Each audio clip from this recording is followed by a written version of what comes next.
Revolution Day, Zanzibar. January 12th marks Zanzibar's Revolutionary Day when in 1964 the Sultan was overthrown following its independence from Great Britain the year before. In honor of this special occasion, we're celebrating this great country with a bake. Surprise! Welcome to Summer Bakes the World. We're baking traditional dishes from all over the world, learning some history and lots of tips. Join me on this journey to discover all the world has to offer. Today, we're in Zanzibar. It's that itty-bitty tiny small speck at the end of the arrow. It's an island also comprised of small islands located just off the coast of Tanzania in Eastern Africa. It's considered a semi-autonomous region of Tanzania as it united with Tanzania after the revolution. The cuisine of Zanzibar is a result of the many influences from other cultures and its location surrounded by sea and year-round warm climate. The food is known to be fresh with common ingredients such as cassava, coconut, and mango. It's flavorful to include spices such as cloves, nutmeg, cinnamon, and turmeric. And much of what is eaten comes from the sea, like octopus and squid. This melting pot of flavors and spices comes from Middle Eastern and Asian trading, Indian immigrants, and from the British and Portuguese due to colonization. The island itself is known as Spice Islands. My search for authentic cuisine yielded flatbreads as common bakes. In fact, the two most well-known breads in Zanzibar are the chapati and the one we are making today, known in Swahili language as Mkate wa Ufuta, also known as sesame bread. I'm excited about this one because it contains coconut milk and sesame seeds, not like the other breads that I typically make.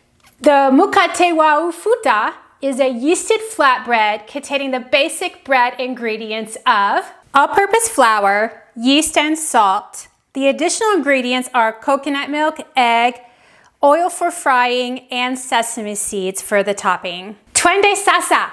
Here we go. Let's mix our ingredients. So you need a large bowl, and I'm going to end up kneading with my stand mixer, so I'm going to use my stand mixer bowl to mix up my ingredients. We're going to add in 3½ cups of flour, and that's 3 cups there. I'm going to add in my last ½ cup here. Remember to fluff your flour before you scoop it into your measuring cup, and then just put that into your bowl. To our 3½ cups of flour, we're going to add 2¼ teaspoon of yeast, which is the same as 1 package that you would get at the grocery store. To that, we're going to add 1½ teaspoon of salt. And then let's just whisk it up. So that's our dry ingredients. Now let's add our wet ingredients. We're going to add 1 cup plus 2 tablespoons of coconut milk. When you buy a can of coconut milk, notice how the top has just all that cream. But if you put your spoon through it, then you'll find that all of the liquid is down at the bottom. So it wouldn't hurt to stir this up a little bit so that you get the milk would be everything, the cream and the water, not just the water or just the cream. So when you do this, stir up your coconut milk as soon as when you open it up before you actually pour it into your container. All right, take a look. I've just stirred in my coconut water in with the cream, and so now we've got coconut milk. You could always pour this in a separate bowl and then use a whisk to do that if you want to. I just don't want to dirty up another bowl, but that's up to you. So then we're just going to pour in, we want 1 cup, a little bit chunky, so it might be good to use a whisk to make sure it's all nice and smooth. So that's 1 cup of coconut milk. We're going to add this plus 2 tablespoons. Okay, I'm going to go in for my 2 tablespoons. 1, and that's my 2. And then we'll save this for later, for something else. So we're going to pour our coconut milk into our flour dry mixture here that we've whisked to combine. And then we're going to add in 1 cracked egg. I like to put mine in a separate bowl to ensure I don't have any stray shells or a bad egg. Then we're just going to whisk it up. Okay, I tried whisking, but it's a very dense and dry dough, so it doesn't really whisk well. You could just use a spoon. But we're going to knead it now anyway. And I want to use my mixer. You could do this by hand if you want to. You would just need to put it on a floured surface and then just knead it like you normally would, adding flour when necessary. But if I can use my KitchenAid mixer, I usually like to do that. And I've made this bread before with a KitchenAid mixer and it turned out totally fine. So it's kneading time. Regardless of the method, the dough will be dense and firm rather than spongy and soft like a traditional bread dough. So during the kneading, if it seems like the dough is impossibly dry, just add a little bit of liquid. You can add a little bit more coconut milk if you want to. So we are just going to knead this, and we're going to let it run for about 10 minutes on low. If you're kneading by hand, just knead for 10 minutes by hand. My machine's been going for a couple of minutes. It's all just hanging onto the dough hook. But as I'm touching it though, it's tacky. It's not really sticky. And there's no flour pieces falling down. So I'm not so sure that it's too dry or too wet. I think it's actually okay. So we're just gonna continue to let it knead. It's been 10 minutes, let's take a look. Now, remember I said it's gonna be dense. Take a look, it's definitely dense. If you're kneading by hand, your dough should look like this too. It's gonna be, and like I said, I've made this one before, and this is how it looked like before, and it turned out wonderfully. So this is a flatbread. It's not meant to be a soft, light, fluffy, yeasted, traditional bread. So now it's resting and rising time. More resting than rising though. So we're just gonna leave this dough in the mixing bowl and we're gonna cover it with plastic wrap. I'm not even going to spray the dough or the plastic wrap because this dough is not gonna rise very much. And I know for sure that it is not gonna reach the top of this pan. And you saw it's not a sticky dough, it's just a little tacky. So it's gonna be fine sitting in the bowl without having any spray in it, around it, or on top of it. Okay, so I'm going to set my bowl aside in a warm area. I have my oven set at 200 degrees. I'm just gonna put my bowl as usual on top, keep the light on above it, maybe cover it with a towel just to give it a nice, cozy, warm environment. We're gonna let it rest for an hour. I use the term rise loosely because it's not going to rise much, but it should be soft and it should be puffy, and that's really all we're looking for. Okay, so I'll see you in a bit. An hour has passed, check it out. Let's remove the plastic, no sticking.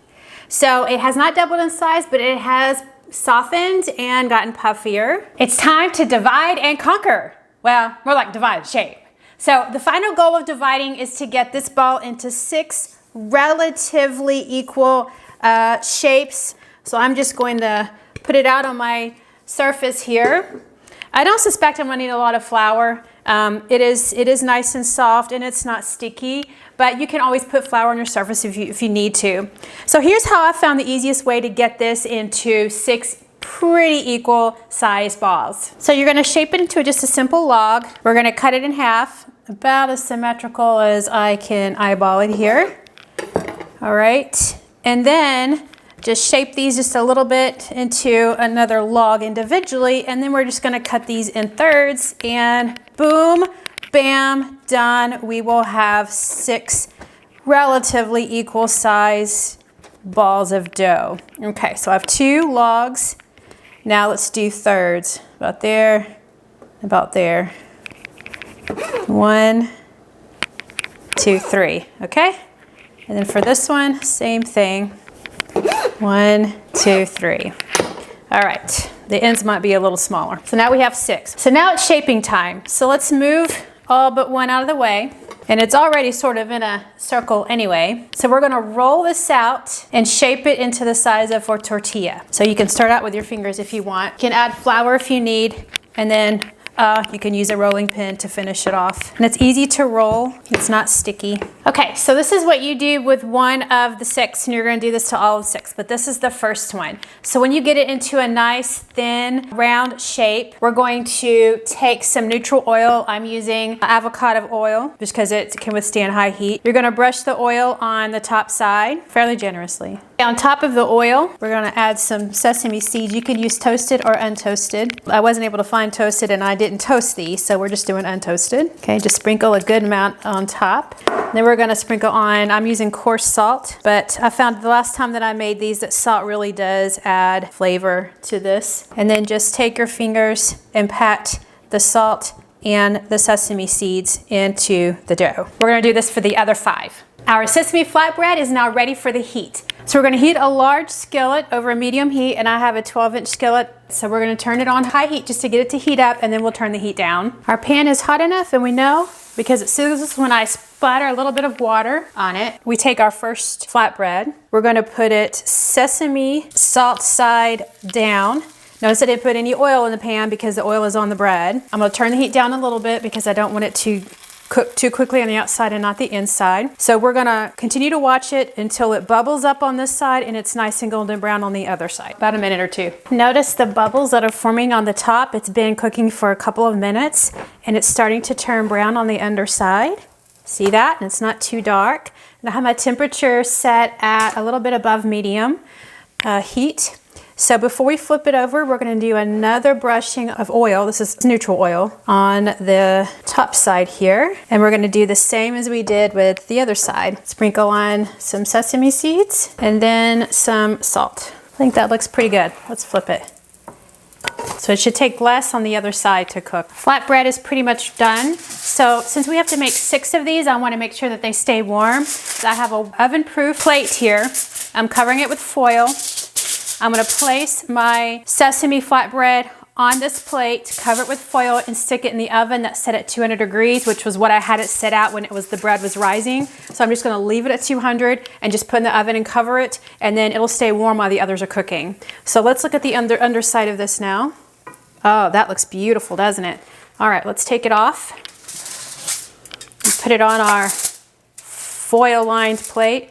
That is a gorgeous looking bread. Oh, and I can smell it. It smells so nice. So tasty. All right, cover it. And we're gonna stick it in the oven. Just let it sit and stay warm.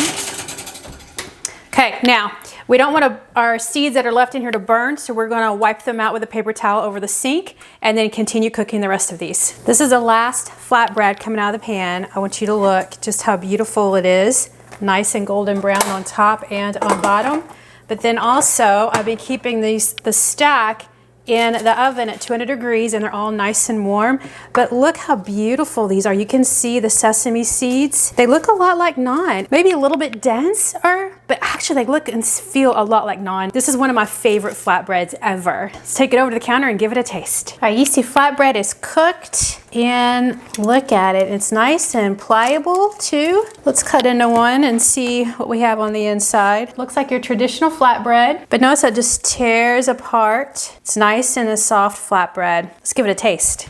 Our yeasty flatbread is cooked and ready to eat. So due to my gluten intolerance, my trusty taste tester here is going to sample it and then describe it to us. Welcome, Scott. Trusty taste tester. Reporting to work. I don't have to eat it, so we're all just going to trust you. So I have made these before. You'll probably recognize it when you taste it. And I made notes on this recipe how much we really enjoyed these last year. So let's see if my notes are true this time around. If you will, give it a taste and you can tell us what you think. And while Scott's tasting, here's just a quick summary of this bread. The Zanzibar Sesame Flatbread is known in Swahili as Mkate wa Ufuta. I think that's much better than the German that I did a couple weeks ago. Yeah, easy for you to say.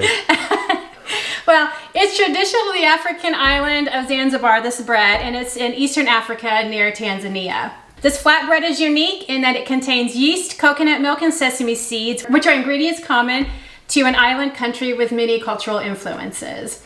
So, now that you've tasted it, what are your thoughts? I like the sesame seeds. That's unique. The coconut, did you say it was coconut oil? Coconut milk. Coconut milk, It's the only liquid in this other than egg.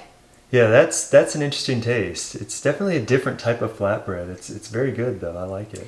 It's what you said the last time, so good. The recipe is true to what I had said and made notes on. So in what capacity might you imagine eating this bread? Like what to accompany with? Probably with some type of rice dish or something like that. Maybe even a fish. It might be good with a fish. Yeah, if I remember correctly, it's definitely reminiscent of the Indian naan, but I think that coconut milk makes it a little bit different, and I think it does probably go well with any kind of a rice or fish, since those are the traditional dishes of the island of Zanzibar in Eastern Africa. All right, yeah, awesome bread. Can I have the rest of it? Yes, you can have as much as you want. You're the only one who can eat it, so I guess it is on you.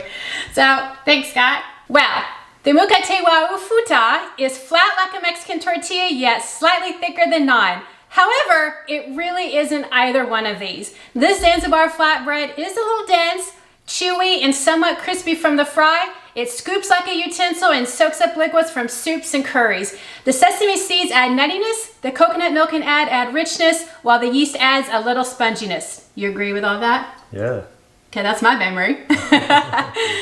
This bread is memorable and is great eaten alone, slathered with butter, or eaten in place of naan and Middle Eastern cuisine served with hummus. Yeah, it would be great with hummus. I didn't think of that. Oh, that's what we can have for lunch. Well, that's what you can have for lunch tomorrow. We have hummus. Well, thanks for watching. I truly appreciate your support. You know the drill. Remember to subscribe to my channel. Click on the notifications button, like, add comments. If you guys make any of these recipes, leave a message and let me know how they turn out. If you have any suggestions or ideas, leave those as well. There's always so much to learn. So, Heri Yamwa Ka Mpia. Happy New Year. Until next time, put on your aprons and go bake the world.